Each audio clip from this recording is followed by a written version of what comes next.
Alright guys, welcome back to more Ignorance in Basketball. Now, 2 uploads in one day. Who am I, a real YouTuber? Of course not, I'm a cult leader. But let's get into it, because if you haven't heard, Phoenix Suns are in the finals and they will be playing against the Milwaukee Bucks tomorrow, 6 p.m. PST.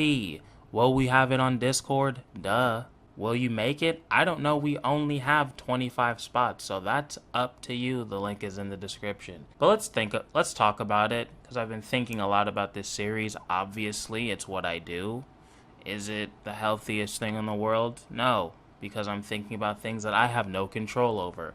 And I'm emotional about them, and that can make me have bad days sometimes. But I think you guys can relate to that, and that is why we're here. But seriously, let's talk about what I think the Suns need to do to win this series. Because let's be real, that's all I care about. I don't give a shit about the NBA. I don't care about the Bucks. I could give less than a fuck about the entire state of Wisconsin. I don't care. You're not my priority. I'm sorry. The only thing I care about all season has been this moment, has been this series. I could give less than a fuck about anything else when it comes to the NBA. This is it. So I've been thinking a lot about what needs to happen for ring season to be here, really since November, but definitely this week alone.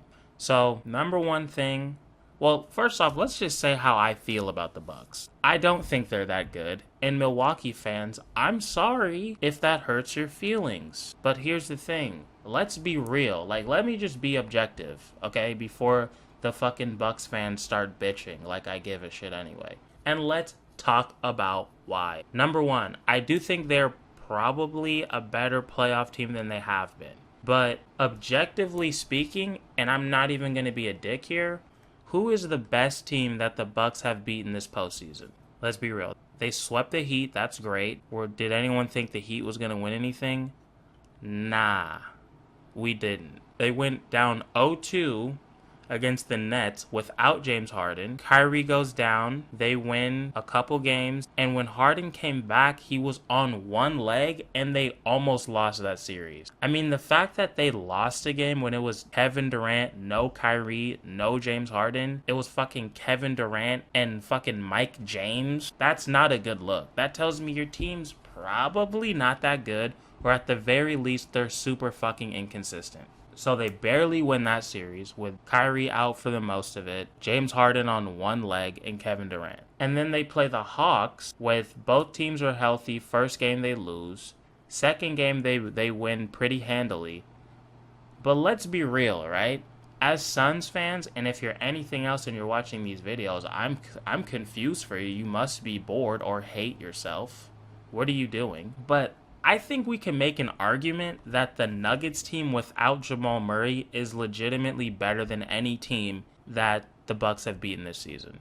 Is that a crazy thing to say? Because I really feel like it's not. At the very least, people want to talk about injuries all fucking day with the Suns, and that's fine. I handled that in the last video. But at least we've seen the Suns beat a healthy Lakers team. They swept the Nuggets. I still think that that last Clippers team without Kawhi could beat this Bucks team. I genuinely believe that. I really do.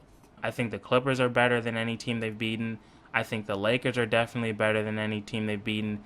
And I think even the fucking Nuggets without Jamal Murray is better than any team they've beaten. Now, not any team they've played against, because they've played against the Nets with Kyrie and KD, but they didn't beat that team. So, I'm just saying, I don't know how good this Bucks team is. And another thing, the Suns have the best defense in the playoffs. I haven't seen them play against a good defensive team. Are you going to tell me that the Heat, the Hawks, or the Nets, are any of those teams on par with the Suns' defense? Nah. I wouldn't even say they're on par with their offense either. So just based off of that, I do feel good about the Suns' chances.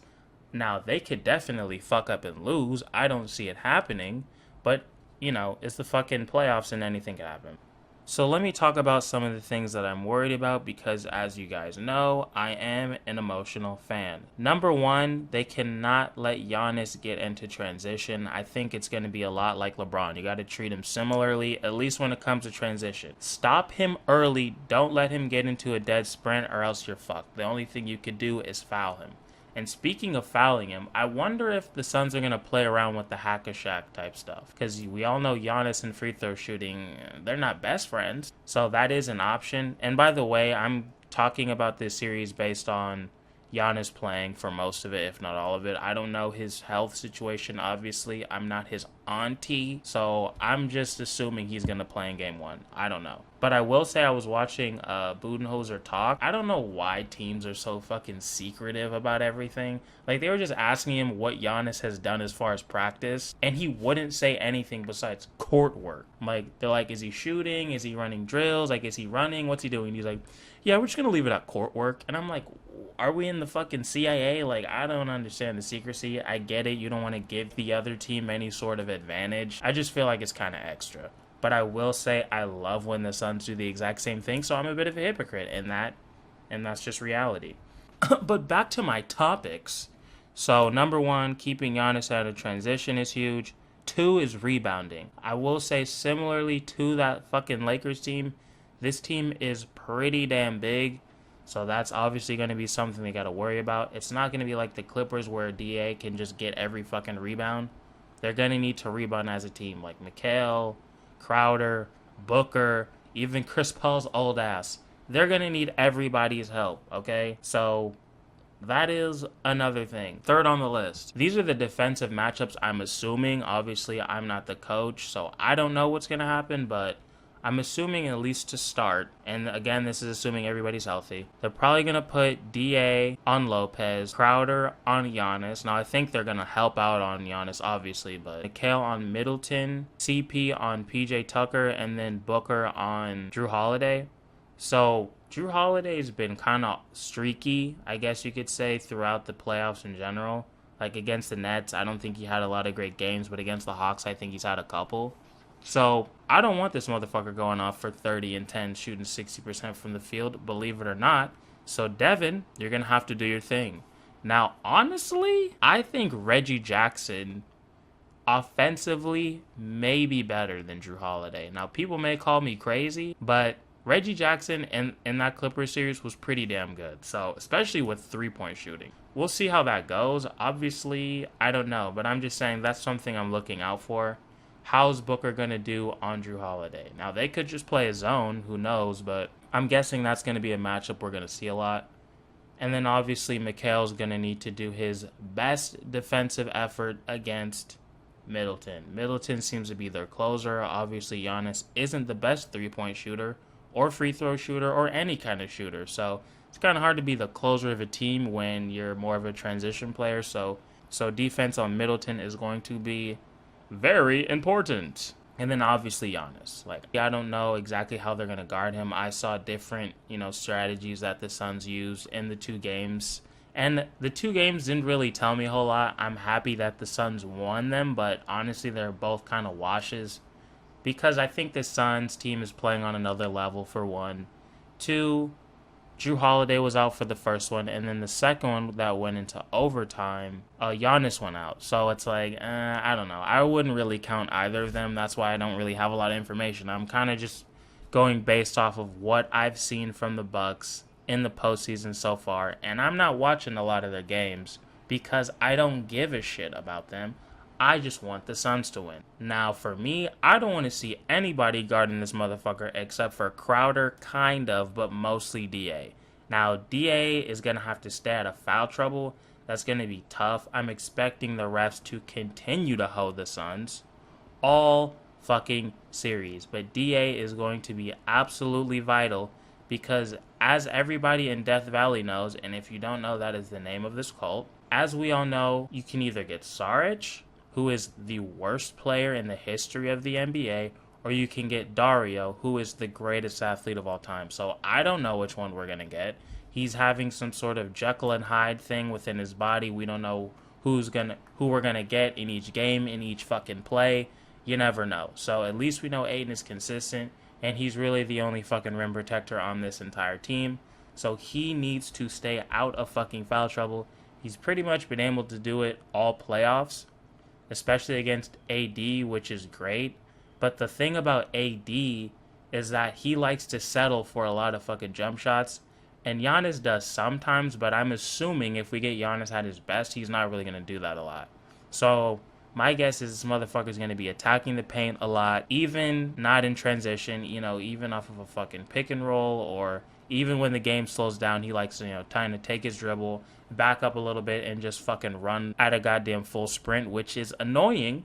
That's an annoying way to play basketball, but it is what it is. Another reason of why I feel good though, and I know I'm all over the place, that's just what this channel is. I'm sorry, but Chris Paul I think is going to eat these motherfuckers alive. I would say the same thing with Devin Booker, but Chris Paul especially.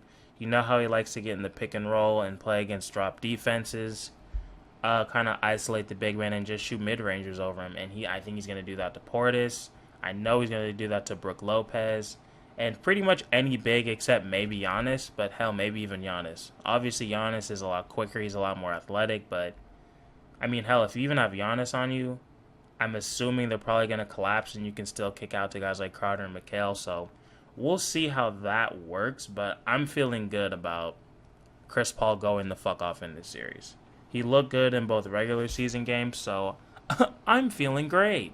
Another thing that I've noticed that just works well with the Suns against damn near any team is when they play fast and they really move the ball quickly, when they really play that .5 offense, like no team can really stop them. If they're getting stops and getting into transition, nobody can really guard them. I haven't seen like great defense from this Bucks team throughout the playoffs, to be honest.